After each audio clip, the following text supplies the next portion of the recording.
Olá, é uma alegria revê-lo em nossa série de estudos sobre a Epístola de Paulo aos Romanos. Nesta semana, nós estaremos estudando a lição de número 8, intitulada Quem é o Homem de Romanos 7. Lição de número 8, capítulo 7 de Romanos. Na semana passada estudamos sobre o capítulo 6. E no capítulo 6, nós vimos que a ênfase de Paulo é na nova vida. Nós morremos para o pecado a fim de vivermos para Deus. Mortos para o pecado, não mais sob a lei, significa não mais sob a condenação da lei. Vivos para Deus, não mais pecados voluntários. Não haveremos mais de escolher o pecado. Vamos oferecer os nossos membros agora, tudo aquilo que somos, para a prática da justiça, porque somos filhos de Deus, somos servos da justiça. E neste capítulo 7 agora, lição de número 8, capítulo 7, o capítulo está dividido em 3 partes e nós vamos tentar abordar rapidamente a primeira e a segunda partes, e a terceira é um pouquinho mais complicada, talvez tenhamos que nos demorar um pouquinho mais ali. E neste capítulo 7, versículos 1 a 6, o apóstolo Paulo desenvolve uma analogia. É uma analogia com base no casamento. Ele continua o mesmo pensamento do capítulo anterior, segundo o qual aquele que experimentou a salvação em Cristo morreu para o pecado, morreu para a lei, morreu para a condenação da lei. E agora ele vive para Deus. Ele vai oferecer os seus membros, a sua vida, para a justiça. Ele é feito servo da justiça. A comparação de Paulo é a seguinte, e ela é com base na orientação bíblica. Marido e mulher estão ligados um ao outro por força da lei, enquanto ambos viverem. Quando um dos 2 cônjuges morre, o outro, então, está livre para contrair um novo casamento. Esta é a ideia. A ilustração de Paulo é mais ou menos a seguinte. O pecador, que antes estava ligado à prática do pecado, morre para a lei, agora ele está livre para ligar-se a outro. A analogia não é perfeita, porque no casamento, um cônjuge morre, é o outro que está livre para se casar novamente. Na ilustração de Paulo, é o pecador que morre para o pecado, morre para a lei, e agora ele se liga a Cristo. Versículo 4. Assim também, meus irmãos, diz Paulo, também vós morrestes relativamente à lei, por meio do corpo de Cristo, para pertencerdes a outro, a saber, aquele que ressuscitou dentre os mortos, a fim de que frutifiquemos para Deus. No casamento, um cônjuge morre, o outro está livre para contrair novas núpcias. Na vida cristã, é aquele que morre para o pecado, morre para a lei. Agora pertence a outro, a saber, Jesus Cristo. É importante observar esta ideia de morrer para a lei, morrer relativamente à lei. No capítulo 6, versículo 14, o apóstolo Paulo já perguntara, porque o pecado não terá domínio sobre vós, pois não estáis sob a lei. Não estar sob a lei é não estar sob a condenação da lei. No capítulo 6, versículo 2, ele diz que nós agora estamos mortos para o pecado. Morrer para o pecado, morrer para a lei, é morrer para a condenação da lei. No capítulo 6, versículo 6, o apóstolo Paulo diz, sabendo isto, que foi crucificado com ele o nosso velho homem, aquele homem pecador, pecaminoso, recebeu em Cristo a punição que merece. Portanto, é como se ele tivesse sido crucificado com Cristo, para que o corpo do pecado seja destruído e não sirvamos mais o pecado como escravos. A ideia toda do apóstolo é que é a lei que torna o pecado pecaminoso. A lei revela o pecado.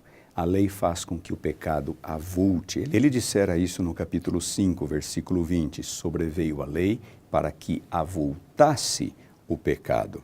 E é o que ele vai dizer agora no capítulo 7, versículo 5. porque quando vivíamos segundo a carne, as paixões pecaminosas postas em realce pela lei. Então, a lei revela o pecado. A lei torna o pecado pecaminoso. E ao fazê-lo, a lei condena o pecador. Quando nós nos convertemos, quando experimentamos a salvação em Cristo, nós morremos para o pecado. Nós morremos com Cristo. A morte de Cristo passa a ser nossa, nos identificamos com Ele. Portanto, morremos para a condenação da lei. Para quê? Para vivermos para Deus, uma vida nova. Versículo 6, capítulo 7, versículo 6.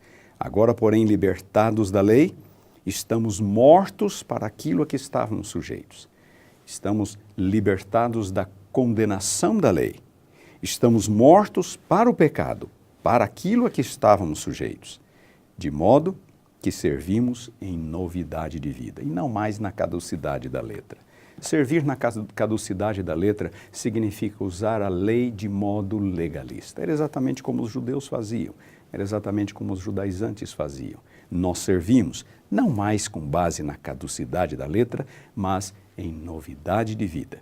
Uma vida nova, produzida pelo Espírito Santo em nossa vida.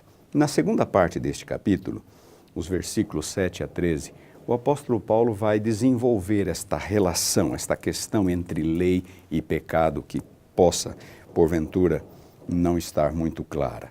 Talvez Paulo já tenha antecipado isto, que sua argumentação daria margem para algumas pessoas pensarem que nós não estamos mais sob a necessidade de guardar a lei.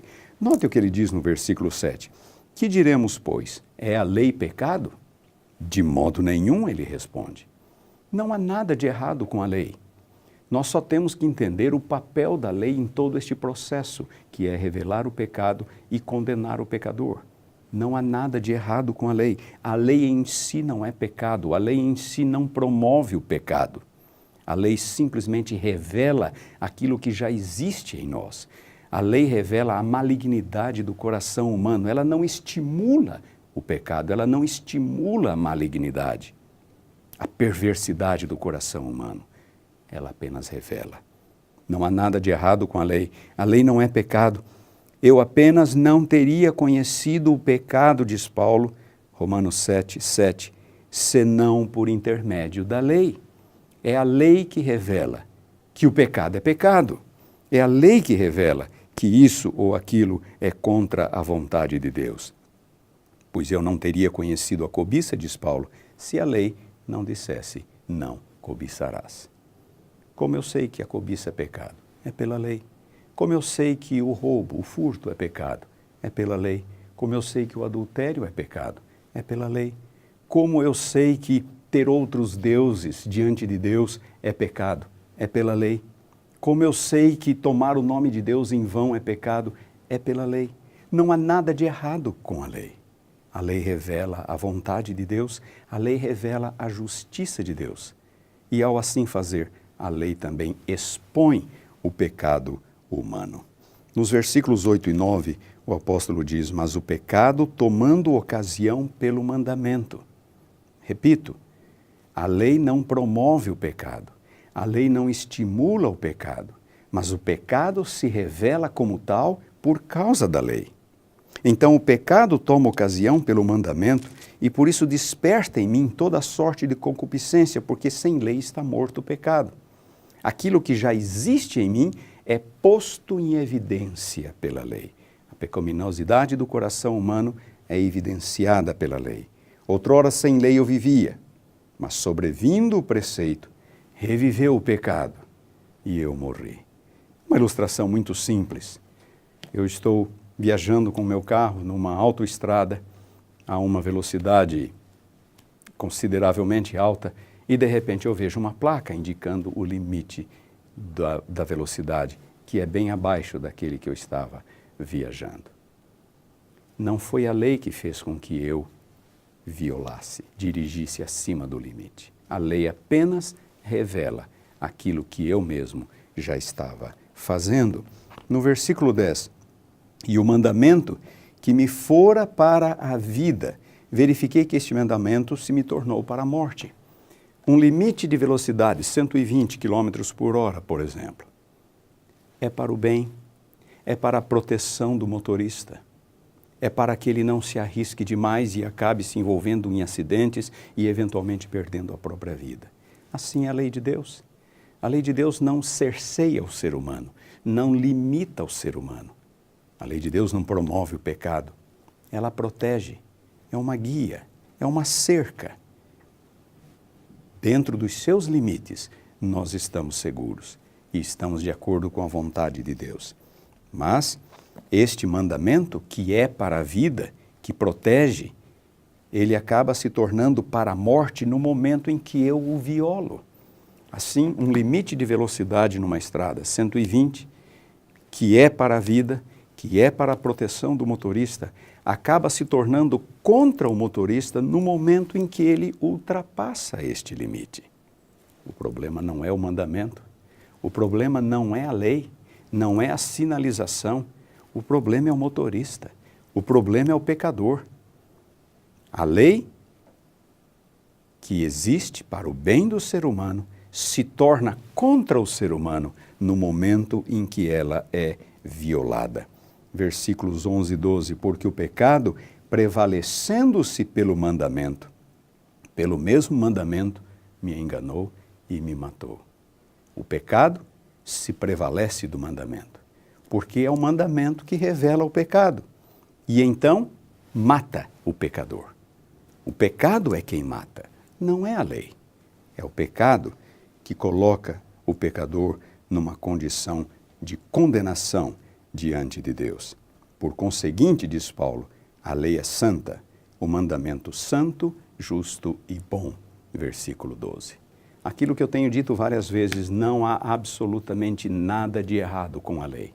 O problema não é a lei, o problema é o pecado. A lei que fora dada para a proteção do ser humano se torna contra o ser humano, se volta contra o ser humano no momento em que ele a viola. E aquela lei que protegia, agora o condena. Aquela lei que promovia a vida, dentro dos seus limites, estamos seguros. Agora ela redunda na minha morte. Versículo 13. Acaso o bem se me tornou em morte? De modo nenhum. Não, o problema não é a lei. Pelo contrário, o pecado para revelar-se como pecado por meio de uma coisa boa. A lei causou-me a morte, a fim de que pelo mandamento se mostrasse sobremaneira maligno. A ideia é muito clara. O problema não é a lei. O problema é o pecado. Mas o pecado, prevalecendo-se da lei, porque a lei que o revela, acaba ocasionando a morte do pecador. A lei se volta contra o pecador no momento que ela é violada. E agora chegamos a uma seção bastante controvertida deste capítulo, que são os versículos 14 em diante, até o 14, 25.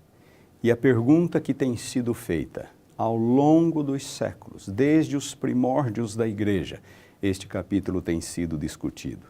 E a pergunta é: quem é o homem? Quem é o homem aqui descrito?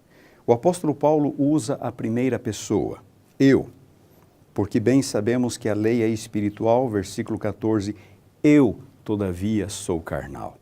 E ele continua utilizando a primeira pessoa até o final do capítulo. Então a pergunta é: quem é este homem? É o Paulo? Ele está falando dele mesmo? Ou ele está falando na primeira pessoa, figurativamente, como se representasse todo o ser humano, toda a humanidade? Se é Paulo, é o Paulo pré-cristão ou é o Paulo após a sua conversão? Se Paulo aqui está falando de você e de mim, ou de todo e qualquer ser humano, é o ser humano antes da conversão ou é o ser humano depois da conversão? Esta é a pergunta. Este é o debate que, como eu disse, remonta aos primórdios do cristianismo. Os primeiros escritores gregos, especialmente por influência de Orígenes, diziam que a pessoa aqui descrita só pode ser o Paulo pré-cristão, porque alguém que está como que escravizado ao pecado. E, portanto, diziam eles, isto não pode retratar a experiência do crente. Por sua vez, os pais latinos após Agostinho, no V século, enfatizavam que, nestes versículos, Paulo só pode estar falando do crente, ou da sua própria experiência, Paulo, posterior à conversão. Interessante que os reformadores, Martinho Lutero, Calvino, seguiram exatamente esta linha de Agostinho. O homem aqui descrito é o Paulo após a conversão, ou é o ser humano, você e eu, após a conversão. Por quê? A ideia é muito simples. Embora o capítulo retrate um certo aprisionamento ao pecado, ele também fala de um conflito, um desejo de fazer o bem, de fazer aquilo que é correto. Desejo este que só existe no coração do convertido, no coração da pessoa que já passou pela experiência da conversão e que está sob o efeito do Espírito Santo. Somente no coração em que o Espírito Santo atua que existe este conflito. Mas eu gostaria de chamar a sua atenção para algo que geralmente é olvidado, é deixado de lado em relação a este capítulo. Muitos continuam se perguntando: quem é o homem? Mas há uma pergunta ainda mais fundamental, e a pergunta é: que tipo de pecado Paulo está descrevendo nestes versículos? Qual é o pecado? E você vai ver que esta pergunta realmente é mais importante, é mais fundamental, e ela nos ajuda a entender melhor o que está acontecendo aqui. Eu não quero ler todos os versículos, mas eu quero que você me acompanhe. No versículo 14, por exemplo, o apóstolo Paulo diz assim: a lei é espiritual, eu todavia sou carnal, vendido à escravidão do pecado. Mas note o que ele diz no final do versículo 15: não faço o que prefiro, e sim o que detesto. Preste atenção. Não faço o que prefiro, e sim o que detesto. Veja no versículo 16. Ora, se faço o que não quero. Prestou bem atenção? Faço o que não quero. No versículo 17. Quem faz isso já não sou eu. É o pecado que habita em mim. No versículo 18. O querer o bem está em mim, porém não o efetuá-lo. Ele quer fazer o bem, mas ele não consegue. No versículo 19, não faço o bem que prefiro. O mal que não quero, este faço. No versículo 20, se faço o que não quero, já não sou eu quem o faz. É o pecado que habita em mim. No versículo 21, ao querer fazer o bem. Ao querer fazer o bem, eu encontro algo dentro de mim chamado pecado. E no versículo 22, no tocante ao homem interior, tenho prazer na lei de Deus. Como eu disse, esta é uma pergunta ainda mais fundamental. Que tipo de pecado Paulo está descrevendo aqui? Você prestou atenção em todas estas frases que nós lemos? Sabe que pecado é este? É o pecado involuntário. Paulo, nestes versículos, está falando do pecado involuntário. Nós sabemos pela Bíblia que existem dois tipos de pecado: o pecado voluntário, intencional, e o pecado involuntário. O pecado voluntário eu costumo definir da seguinte forma: é aquilo que eu sei que é pecado, posso evitar, mas não quero evitar. Este é o pecado voluntário. Sei que é pecado, posso evitar, mas não quero evitar. Mas a Bíblia também fala no pecado involuntário. E é exatamente este o pecado que Paulo fala aqui. Eu quero fazer o bem, mas eu não consigo. Eu não faço aquilo que eu quero, não faço aquilo que eu prefiro. E quando eu peco, não sou eu, é o pecado que habita em mim. O querer está em mim, mas eu não consigo efetuá-lo. Eu não prefiro o mal, eu prefiro o bem. Não faço o que eu quero. Este é o pecado involuntário. Nestes versículos, o apóstolo Paulo descreve o pecado involuntário. O pecado intencional, ele já falara no capítulo 6, quando ele disse que nós, antes da conversão, oferecíamos voluntariamente os nossos membros para a prática do pecado. Nós escolhíamos pecar. Aqui, nós continuamos pecando, mas não porque queremos. Não é uma escolha. Não é resultado das nossas escolhas, das nossas preferências.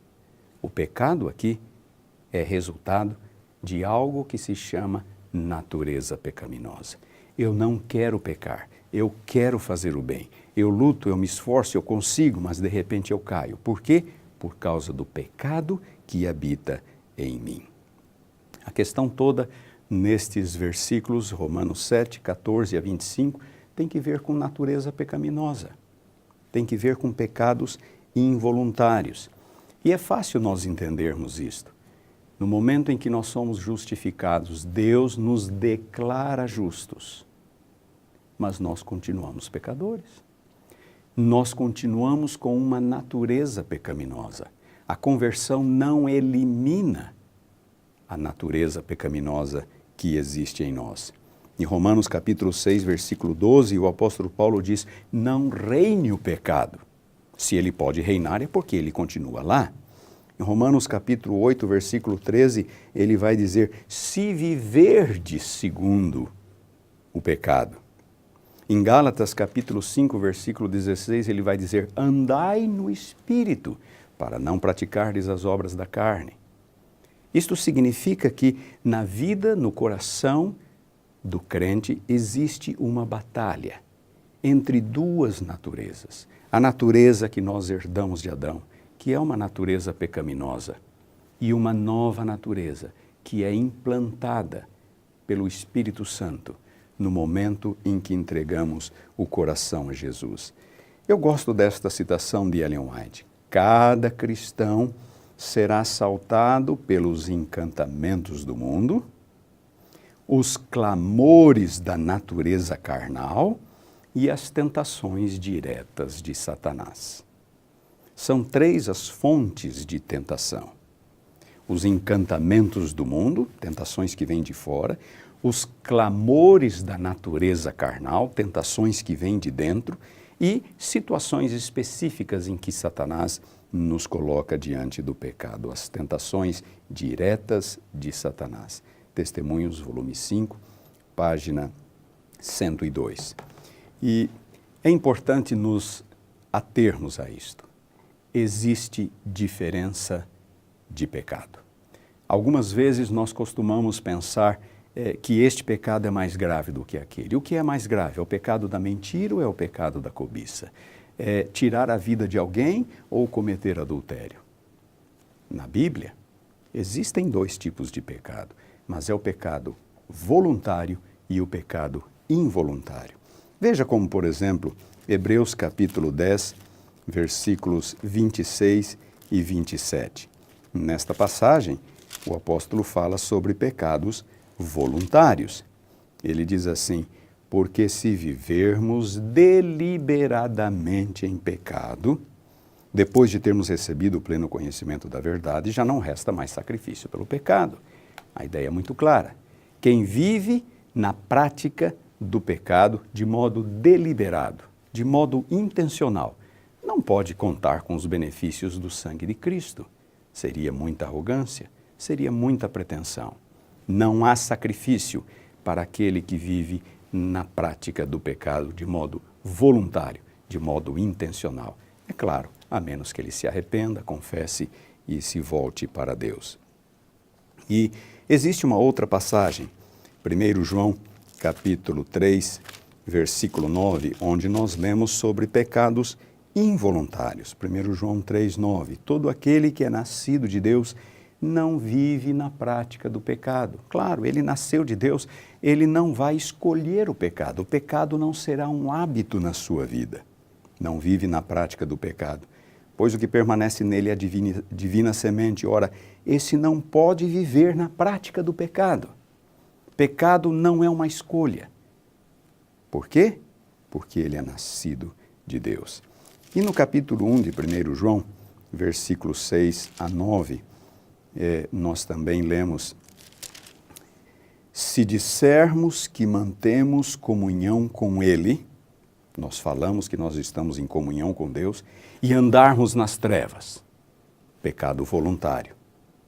nós mentimos e não praticamos a verdade. Eu digo que creio em Deus, que mantenho comunhão com Deus, mas eu escolho andar em trevas. Então eu minto quando eu digo que eu mantenho comunhão com Deus e eu não vivo na prática da verdade. Se, porém, nós andarmos na luz como Ele está na luz, mantemos comunhão uns com os outros e o sangue de Jesus, seu Filho, nos purifica de todo o pecado. Se nós realmente evitarmos escolher o pecado, então nós vamos viver a vida de um filho de Deus. Agora note o versículo 8. Se dissermos que não temos pecado nenhum a nós mesmos, nos enganamos e a verdade não está em nós.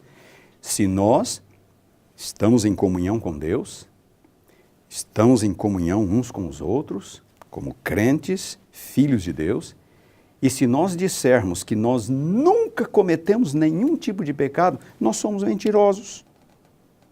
A verdade de Deus não está em nós. Por quê? Porque nesta passagem o apóstolo João está falando do pecado involuntário. Portanto, existem dois tipos de pecados: pecado voluntário e pecado involuntário.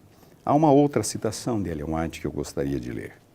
Ser levado ao pecado sem se aperceber, não pretendendo pecar, mas pecando por falta de vigilância e de oração, não discernindo a tentação de Satanás e assim caindo-lhe no laço, é muito diferente, diz ela, daquele que planeja deliberadamente entrar em tentação e planeja um curso de pecado.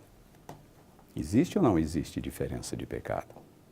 Pecado voluntário, não há sacrifício. O sangue de Cristo não cobre pecado voluntário. Em Números, capítulo 15, versículos 30 e 31, o pecado voluntário é descrito como o pecado da mão levantada. Em nossa tradução aparece todo aquele que pecar atrevidamente. No texto hebraico, a expressão original é todo aquele que pecar com a mão levantada. Por quê? Porque o pecado, como eu disse, pecado voluntário, eu sei que é pecado, posso evitar, mas não quero evitar. Quando eu cometo o pecado voluntário, qual é a mensagem que eu estou dando para Deus? Qual é o recado que eu estou dando para Deus? É o pecado da mão levantada, de Números 15. Eu estou dizendo para Deus, eu não estou nem aí, Senhor. Quando eu peco voluntariamente, eu não estou nem aí. É o pecado atrevido, é o pecado da mão levantada, é o pecado da rebelião. Como posso eu reivindicar os benefícios do sangue de Cristo se eu vivo na prática do pecado voluntário? É muita pretensão, é muita arrogância. Mas, neste capítulo, Romanos 7, o apóstolo Paulo descreve o pecado involuntário. Eu sei que é pecado, mas eu não consigo evitar. É um momento, é um impulso, é uma fraqueza. E todos nós sabemos quais são as nossas fraquezas. Todos nós sabemos os vários momentos em que nós não havíamos planejado pecar, mas pecamos por causa de algo que existe em nós e que se chama natureza pecaminosa. Diz Ellen White, é muito diferente quando eu peco por causa da minha natureza pecaminosa, pecado involuntário. É muito diferente de quando eu escolho deliberadamente entrar em tentação, planejar o pecado com antecedência. Miserável homem que sou, quando esta luta vai terminar? Quem vai nos livrar desta natureza pecaminosa? E então vem o versículo 25. Graças a Deus, por Jesus Cristo, nosso Senhor, de maneira que eu de mim mesmo, com a mente, sou escravo da lei de Deus, mas segundo a carne, da lei do pecado. Eu quero que você preste muita atenção neste versículo. Paulo começa com uma declaração de gratidão, graças a Deus. Mas o que é que vem em seguida? De maneira que eu de mim mesmo, com a mente, sou escravo da lei de Deus, mas segundo a carne, sou escravo da lei do pecado. Do que é que Paulo está falando aqui? Você percebe que nada muda? Do 24 para o 25 não muda absolutamente nada. Do versículo 14 até o versículo 24, o apóstolo Paulo tenta fazer o bem, ele quer fazer, mas nem sempre ele consegue. Ele acaba fazendo o mal que não quer. Ele quer fazer o bem, ele quer honrar a Deus, ele quer obedecer à lei de Deus, mas de vez em quando ele cai, por causa da natureza pecaminosa, por causa do pecado que habita nele. Miserável homem que sou, quem vai me livrar desta natureza pecaminosa? No versículo 25, não muda nada. Com a mente, diz Paulo, de mim mesmo, com a mente, eu continuo escravo da lei de Deus, continuo querendo fazer o bem, continuo querendo ser servo da justiça, no nível da escolha, no nível da decisão. Ele quer obedecer a Deus. Mas, no final do versículo 25, segundo a carne, eu sou escravo do pecado, a natureza pecaminosa. Eu gostaria que você prestasse muita atenção. Não muda nada na experiência deste personagem, o Paulo, você, eu, não muda nada. Nós continuamos querendo fazer o bem e nem sempre conseguimos. Por que a declaração de gratidão? Por que graças a Deus por Jesus Cristo? Sabe onde está a resposta? A resposta está no capítulo 8, versículo 1. Agora, pois, nenhuma condenação há para os que estão em Cristo Jesus. Você prestou atenção?